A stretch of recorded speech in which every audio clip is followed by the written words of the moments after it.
kutipan nih, yang satu spasi gitu kan. Nah, jadi saya Pak membuatnya yang kutipan langsung ya. Saya satu spasi Pak, yang misalnya kurang lebih di 5 baris aja, di 5 baris saya jadikan satu spasi, yang lebih dari 5 baris Nah, 1,5, seperti itu Pak. oh iya, jadi ini harus dijorokkan juga kalau begitu mah kan gitu. Tapi jadinya kan tidak indah. Coba itu dalam bab 3 awal kan biografi Imam Al-Alusi. Satu, masa kelahiran Imam Al-Alusi. Kalau ini dari mana ini? Kan dari bahasa Arab. Ya tidak harus Anda jujur-jujur banget bahwa ini ada ini. Kan ketika diterjemahkan sudah bukan seperti kutipan, biasa aja ini seharusnya kan.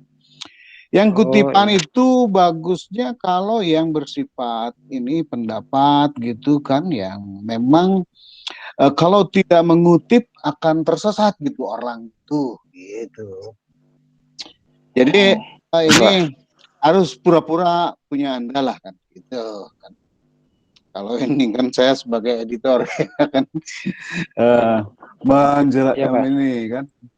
Jadi jangan terlalu jujur banget ini, pokoknya yang satu spasi yang ini tuh yang inti, yang bisa mengutip, yang menukil gitu. Yang lain-lain satu halaman saja. Apa namanya, satu setengah saja. Oh Yang baik Pak. ketiga, sinkronkan antara rumusan masalah dan kesimpulan. Di rumusan masalah itu bersifat khusus ya kan tentang jenis. Tapi di kesimpulan seperti tentang Al-Quran saja secara umum gitu. Metodenya kan, penafsiran dan sebagainya itu loh. Betul nggak?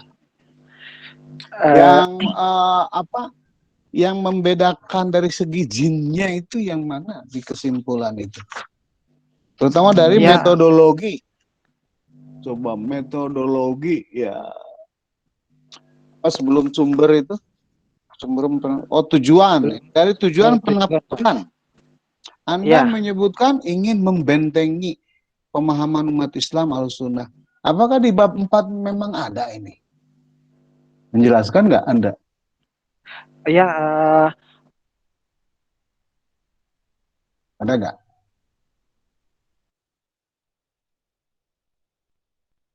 Halo? Terputus. Pak Nur Amin, Ada? jaringannya sepertinya Pak. Jaringan? Iya. Ya kalau nilai sih sudah ada. Sinyal Pak Dokter kendalanya. Iya. Oke.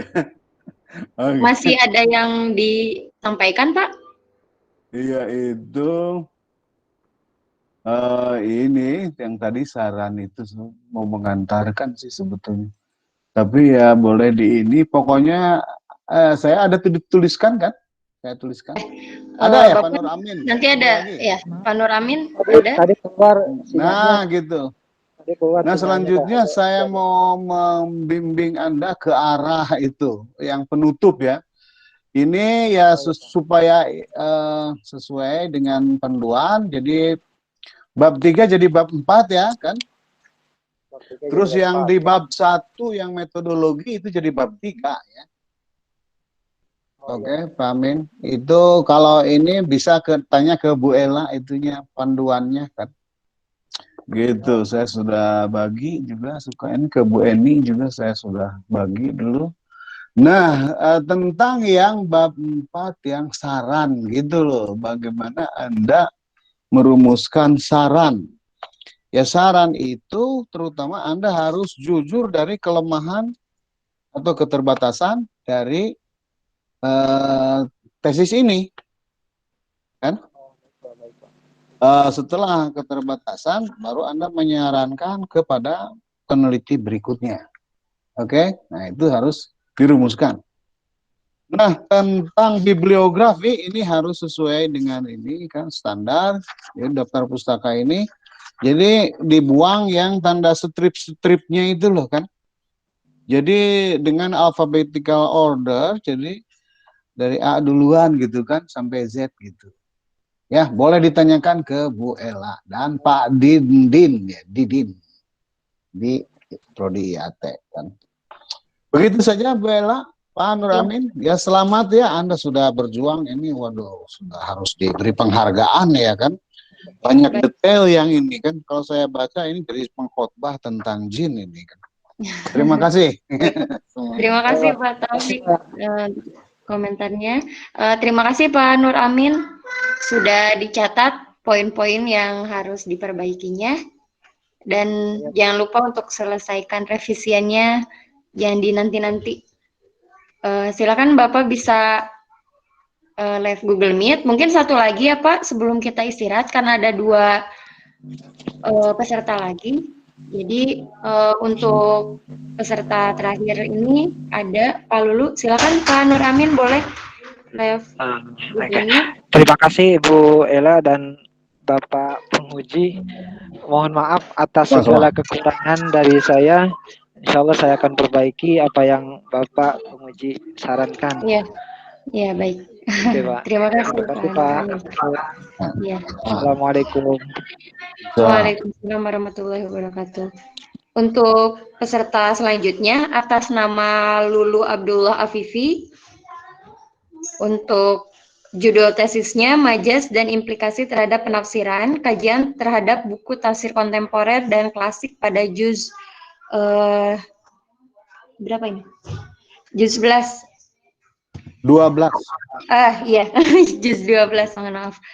Pak Lulunya belum masuk ya sebentar.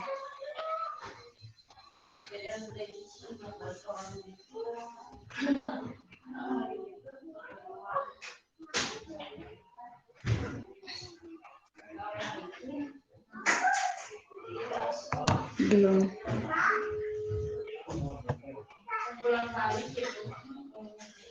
Ya.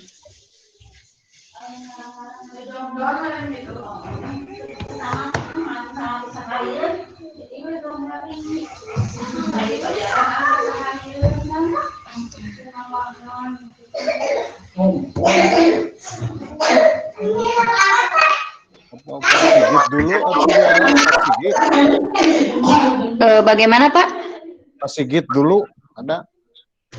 Ini udah Pak Lulu udah masuk Pak. Ada ya? Oh iya. Ya, silakan Pak Lulu sudah bisa dimulai waktunya 10 menit ya Pak. Jangan terlalu panjang-panjang. Yang poin-poin intinya saja. Ya, jika ada PPT yang bisa ditampilkan silakan. Ya, mangga Pak. Suaranya Pak di Suara di unmute, Pak. Iya, ada kedengaran. Ada. ya sudah. Iya.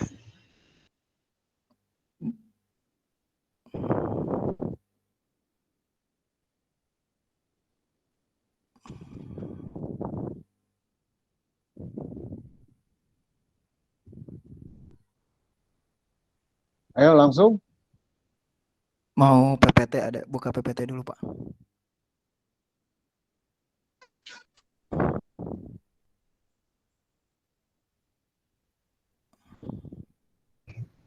Bisa dimulai dulu aja Pak.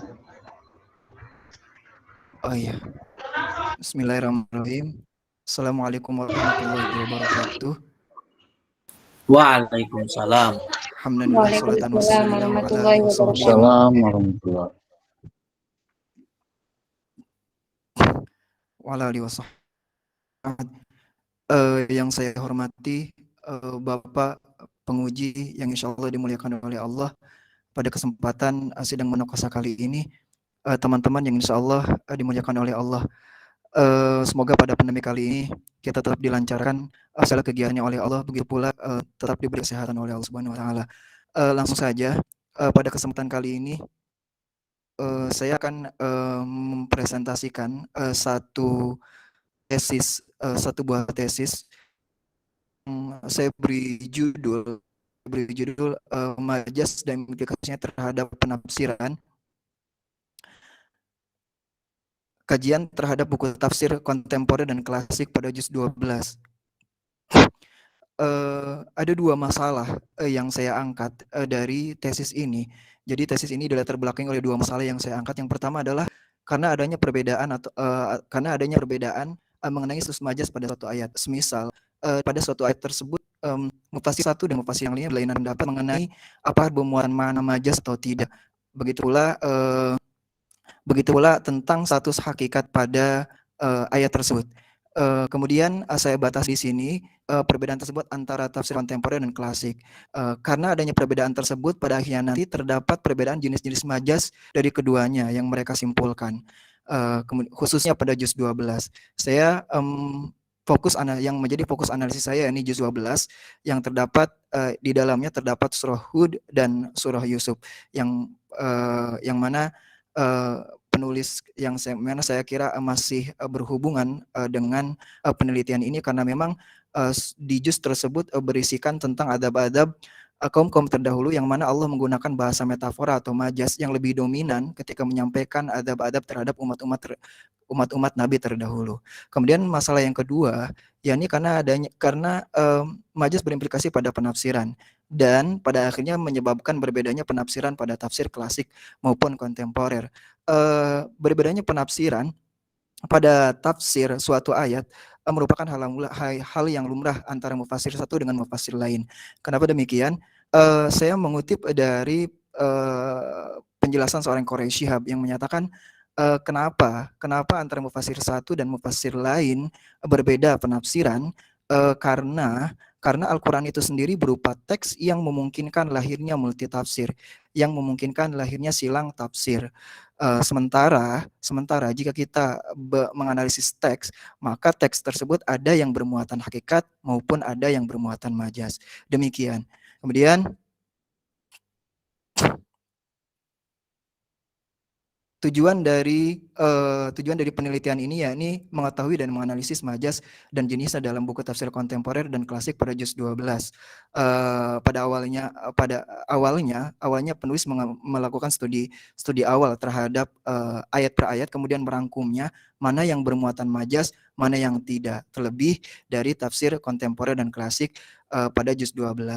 Kemudian penulis menganalisisnya dan tak lupa pula penulis menyertakan sumber lain selain tafsir dari kontemporer maupun klasik, semisal dari buku atau kitab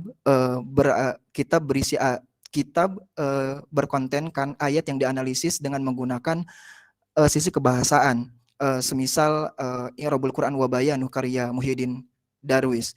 Kemudian yang kedua adalah untuk mengetahui dan menganalisis implikasi majas pada penafsiran dalam buku tafsir kontemporer dan klasik. Secara umum, pada akhirnya nanti penulis bertumpu pada beberapa analisis, yakni bahwasanya majas sebagai peringkas atau peringkas suatu makna, kemudian peringkas pendalam makna, kemudian pemerluas makna, kemudian menunjukkan pada makna yang dikehendaki oleh Allah. Terlebih ini pada tafsir kontemporer dan klasik, khususnya pada juz 12. Kemudian teori yang penulis gunakan adalah tentu yang berhubungan dengan metafora dalam Al-Quran. Jika dalam analisis bayan disebut majas, penulis mengutip dari definisi atau tarifnya metafora dari seorang Lewandowski di buku teori khusus sastranya Rene Wellek dan Austin Werin, bahwasannya metafora adalah pengalihan makna. Metafora adalah pengalihan makna karena kesamaan bentuk maupun kegunaan dan merupakan wujud dari perbandingan dua hal secara implisit. Sementara metafora dalam Al-Quran adalah gaya bahasa dalam Al-Quran yang berbentuk pengalihan makna yang memiliki keserupaan makna. Dalam analisis bayan disebut dengan majas. Kemudian majas pada penafsiran, gunanya adalah singkat saja, yaitu sebagai peringkas suatu kalimat, kemudian pengungkap makna, kemudian lebih ablagnya, lebih bagusnya bahasa, kemudian pemeluas kandungan dan pemaham terhadap makna yang dikehendaki oleh Allah dalam suatu lafaz dalam Al-Quran. Kemudian kenapa tafsir klasik, kemudian kenapa tafsir kontemporer? Yang pertama klasik. Klasik memiliki dua metode. Yang pertama bil ma'thur, kemudian bil ro'i. Yang keduanya metode tafsir klasik tersebut dari dulu mayoritas menggunakan metode tahlili atau analisis dengan pendekatan yang beragam, semisal linguistik, fikih, dan teologi. Nah, tentu pada kali ini linguistik di sini mempunyai relasi yang cukup dalam penelitian penulis kali ini. Kemudian tafsir kontemporer, secara singkat bahwa tafsir kontemporer lebih ingin menyampaikan bahwa pesan bahwa Al-Quran selaras dengan perkembangan zaman dan ilmu pengetahuan. Pada teknisnya dalam tafsir kontemporer terdapat tanasu bainal ayat, kemudian mufradat, kemudian qiraah, kemudian fiqhul ayat. Pada akhirnya sampai pada pesan dan kesimpulan. Dan tak lupa pula tafsir dan keterangan. Seperti demikian. Kemudian majas dan hakikat. Hakikat adalah kebalikan dari majas, dua hal yang berlawanan. Hakikat adalah selaras dengan makna yang diucapkan atau antara makna yang dipahami dengan makna yang diucapkan. Kemudian majas adalah kebalikannya, bentuk konotatif. Saya mengutip definisi majas menurut Kiai Haji Ahmad Syatibi, pesantren Gentur ya, Cianjur. Beliau masyhur disebut Mama Gentur, yaitu dalam Nadhom Risalah Dahlaniyah fi Ilmil Bayan, kitab karya beliau,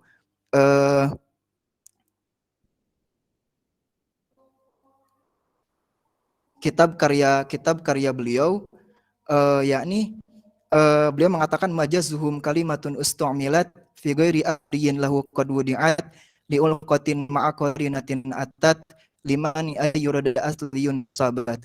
Jadi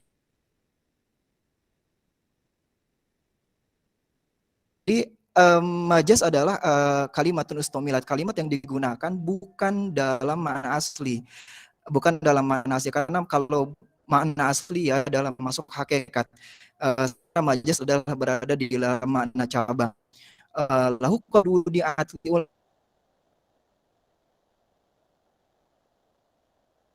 kotin ma'korinatin atat li'ul-kotin, karena adanya alaqo, karena adanya korelasi, keterkaitan, ma'korinatin, karena adanya indikator. Nah, limani ayyurada asliun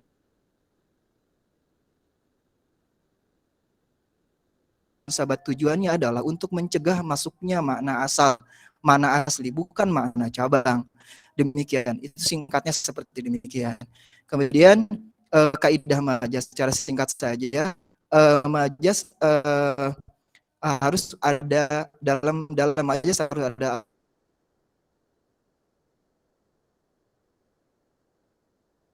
arkan tashbih, yaitu rukun-rukun tashbih dan majas dua hal yang berbeda, walaupun dalam satu naungan ilmu bayan. Bedanya adalah ketika dalam tasbih semua rukun majas disebutkan, sementara dalam majas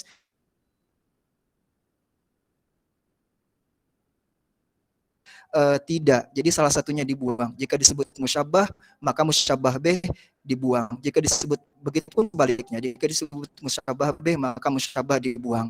Kemudian adanya alaqah dan qarinah. Bedanya nanti di tesis saya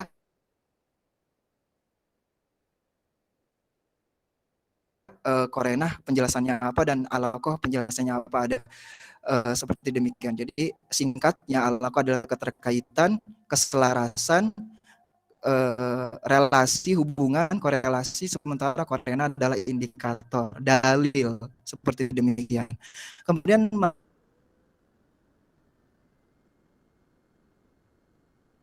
macam-macam majas. Macam-macam majas, ada majas mufrad dan ada murakkab. Di sini kurang satu karena terlewat.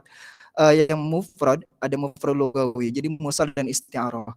Kalau mursal, kalau isti'arah adalah alaqahnya yang musyabah, alaqahnya yang serupa. Sementara mursal adalah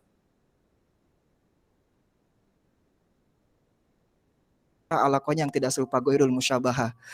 Sementara kalau majas yang kedua adalah majas murakkab. Majas murakkab adalah majas yang tersusun terdiri dari beberapa susunan.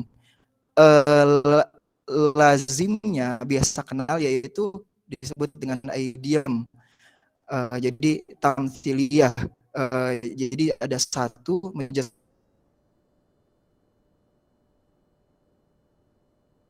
murakab, yakni majaz isti'arah tamtsiliyah. Singkat saja, kemudian juz 12. Kenapa juz 12? Juz 12 saya seperti yang saya tadi katakan, bahwasanya juz 12 dapat dua surah, yakni surah Hud dan surah Yusuf. Dua surah yang sering berkaitan. Yang pertama surah Hud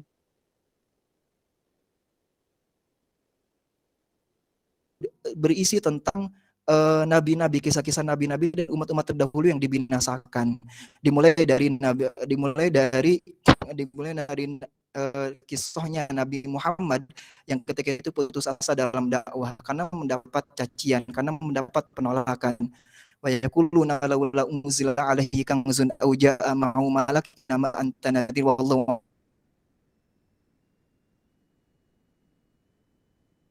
ala kulli syai'in wakil. Kemudian dilanjutkan kisahnya Nabi Nuh, walaqad arsalna Nuhan ila qaumi inni lakum nadhirun mubin. Kemudian dilanjut dengan kisahnya Nabi Ad, wa ila adin akhahum Huda, Nabi Hud, wa ila adin akhahum Huda qala yakum ya'budullaha ma lakum min ilahin ghairu in antum illa muftarun. Kemudian dilanjut dengan Nabi Saleh, wa ila thamud akhahum Salihah qala yakum ya'budullaha ma lakum min ilahin ghairu wa ansha'akum minal ardi wasta'marakum fiha fastaghfir tsumma tubu ilaihi innahu qaribun mujib.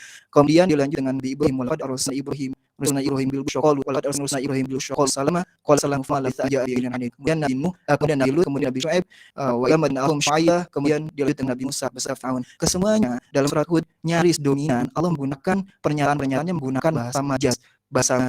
Kemudian Yusuf, kenapa Yusuf masih mempunyai hubungan sebelum dengan surah sebelumnya, yakni masalah tentang kisah Nabi. Sama-sama Allah menguatkan Yusuf. Jika di surah Hud Allah menguatkan Nabi Muhammad, wa kullu naqussu 'alaika min anba'ir rusul man nuthabbitu bihi fu'ada, yakni untuk menguatkan hati Muhammad melalui kisah-kisah adab-adab kaum terdahulu sebagai pelajaran. Kemudian Yusuf sama juga Allah menguatkan Yusuf ketika Yusuf didolimi oleh saudara mereka. Wa uhayna ilaihi lanabbi'annahum bi amrihim hadza wa hum la yash'urun. Nah, kemudian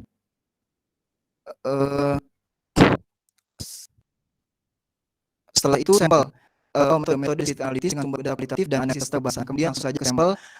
Saya mengambil satu sampel saja. Jadi hasilnya dapat 24 majaz, 15 ayat yang berbeda konteks, di antaranya 16 majaz isti'arah, 3 majaz akli, dan 5 majaz mursal. Saya ambilkan satu sampel ayat saya agak singkat, yaitu pada surah Hud ayat 9. Ini dapat 4 majaz isti'arah makna, kemudian majaz akli, kemudian tasrih asliyah, tahlil dan salah, kemudian isti'arah tasrih tabaiyah. A'udzubillahi minasyaitonir rajim. Wa la yadana lisanina rahmatan man za'naha min innahu la ya'sun ghafur. Ayat ini berkaitan dengan sikap orang kafir ketika diberikan nikmat yang sikap oleh Allah, kemudian nikmat tersebut dicabut oleh Allah, dicabut kembali. Maka sikapnya adalah yaus, ia berputus asa, ia menyesalkan, kemudian kafir, ia tidak berterima kasih. Di sini dapat dua fokus analisis majaz. Yang pertama adzakna dan rahmatan. Jika yang dijadikan fokus analisis majaz adalah rahmatan, maka di sini rahmatan sebagai bentuk musyabbah, sementara musyabbah B-nya adalah mayudzaku. Karena demikian karena rahmatan adalah sesuatu yang dilupakan, sementara mayudzaku atau sesuatu yang dirasakan kepada orang kafir adalah musyabbah B. Maka menurut Ibnu Atiyah dalam tafsirnya Al-Harr Al-Wajiz, ia mengatakan bahwasanya rahmatan di situ adalah majaz isti'arah makniyah. Sementara jika kita melihat di kitab salah Marwandiyah, jika dapat majaz isti'arah bil kinayah, maka terdapat majaz akli terdapat majaz akli, karena falam wujida majazun akliun wujida isti'aratun bil kinayah, seperti demikian. Lalu majaz aklinya mana? Majaz aklinya adalah penyadaran adab kepada rahmat. Jadi isnadul amal al amil itu merupakan majaz akli, seperti demikian. Kemudian jika ada majaz isti'arah tahyiyah. Nah, jika kita lihat ada adzakna di sini. Adzakna ini adalah qarinah dari rahmatan. Maka menurut salaf jika ada qarinah makniyah dalam satu kalimat, maka qarinah makniyah tersebut dijadikan majaz isti'arah tahyiyah. Adzakna ini adalah al-idaqah yang berbentuk konkret, sementara yang dibuang adalah musyabahnya adalah idaqah mutakhayyal. Maka menurut salaf adalah majaz isti'arah tahyiyah. Kemudian yang keempat, yang terakhir adalah adzakna. Adzakna di sini adalah dari adzakna bentuk fi'il madi, bentuk fi'il yang merupakan majaz juga, karena adzakna a'toina. Karena tidak mungkin ada rahmatan itu dirasakan, karena rahmah bukan makanan, bukan dicicipkan, bukan makanan. Maka yang tepat adalah atoina di sini adalah adzakna di sini adalah secara tasdiyah. Kenapa ta'iyah? Karena adzakna di sini bukan berupa isim, bukan berupa masdar, yaitu berupa fi'il. Nah, dari ini hanya satu sampel saja, dan dari 15 sampel jika kita lihat bahwanya betapa dalam makna tersebut, betapa luas makna majaz tersebut, yang kemudian pada akhirnya berakhir pada perbedaan penafsiran karena berhubungan dengan makna antara tafsir satu dan tafsir lainnya. Semisal Al-Mu'arrar Al-Wajiz, Ibnu Atiyah, kemudian Al-Munir wa Al-Zaili. Termasuk tadi Al-Ghazali mengatakan bahwasanya adzan hadis itu adalah istilah tasriyah tabaniyah. Nah, kemudian langsung saja ke kesimpulan. Jadi kesimpulannya seperti yang saya barusan katakan, terdapat 15 ayat, kemudian terdapat 24 majas di ayat tersebut dengan berbagai konteks. Kemudian itu yang pertama, berbagai dan jenis-jenisnya, karena banyak sekali jenis-jenisnya. Kemudian yang kedua, tentu pengaruh majas berimplikasi pada penafsiran. Ini lebih luasnya, lebih dalamnya, dan lebih unggulnya makna. Nah, terakhir, Al-Quran adalah kitab suci bernilai sastra. Analisis teksnya tak akan pernah habis selama proses percakapan terhadap sastra dan teks Al-Quran di ruang akademis, surau, masjid, dan majlis ilmu terus berkembang. Maka semakin berkembang pula interpretasi terhadap teks. Inilah konsekuensi dari sebuah dialog panjang tentang teks yang sifatnya terbatas. An-nusus al-mutanahiyah, untuk setiap konteks yang sifatnya tak terbatas. Al-waqa'i ghair mutanahiyah. Sekian. Terima kasih. Assalamualaikum warahmatullahi wabarakatuh. Waalaikumsalam warahmatullahi wabarakatuh. Terima kasih Pak Lulu yang sudah menyampaikan presentasinya. Mungkin langsung saja Pak Asep mau langsung dikomentari. Oh, Assalamualaikum Pak Lulu, sehat? Ya, Bapak Sawang Sulna. Pak Lulu. Ya, pertama ya. Ini ada abstrak sudah oke. Yang Iya, biasanya Bapak. ada yang tidak tepat, ini sudah bagus. Hasil penelitian terdahulu ini masih ada yang sumbernya skripsi ya, nomor 3 dan 4. Jadi ini mohon skripsinya dibuang saja, diganti kalau ada jurnal disertasi tesis itu di halaman 11 ya. Biasanya yang 1-2-nya sudah ada, cuman 3-4-nya masih skripsi gitu ya, diganti saja. Kemudian bab 2, karena Bapak baru ini juga ya. Ini istilah landasan teoritis ya, diganti saja dengan tinjauan pustaka. Jadi kita taat terhadap panduan SPS lah. Jadi buku wajibnya ya, jimatnya ini panduan aja gitu ya, supaya semuanya sepemahaman. Kemudian yang ketiga, ini harus ada nggak penjelasan mengenai pemilihan buku tafsir kontemporer dan klasik. Ini yang Bapak baca itu kan 5 ya, Al-Munir, Ruhul Ma'ani, Jami'ul Bayan, ya, Al-Kasyaf, sama Al-Muharrar Al-Wajiz ya. 5 betul nggak? Atau Bapak keliru? Iya. Pak Lulu? Iya betul. Iya betul. Satu yang kontemporer, Al-Munir, selain itu klasik. Iya betul. Oh, yang satu Al-Munir mewakili kontemporer gitu? Iya Bapak. Yang lainnya klasik. Nah itu nanti mohon diberikan ini ya, alasan argumentasi pemilihan. Iya betul. Ini juga tidak seimbang sebetulnya. Karena harusnya saya mau memakai, kalau mau 2-2 gitu ya, atau 2-3 lah. Ini kan ya. Mau menambah pintu Syati. Ya, kurang jelas suaranya.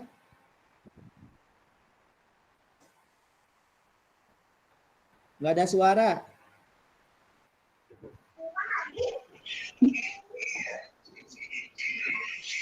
Nggak ada suara. Pak Lulu mungkin sinyalnya Pak? Ya, di halaman 3 Bapak ada alasannya. Ya. Di halaman 3. Di halaman 3 Bapak. Ya, bunyinya apa? Oh ya betul ada ya. Di halaman 3 Bapak. Ya. sudah ditemukan. Ya, sudah. Ya, jadi selain itu alasan penulis memilih buku tafsir klasik dan kontemporer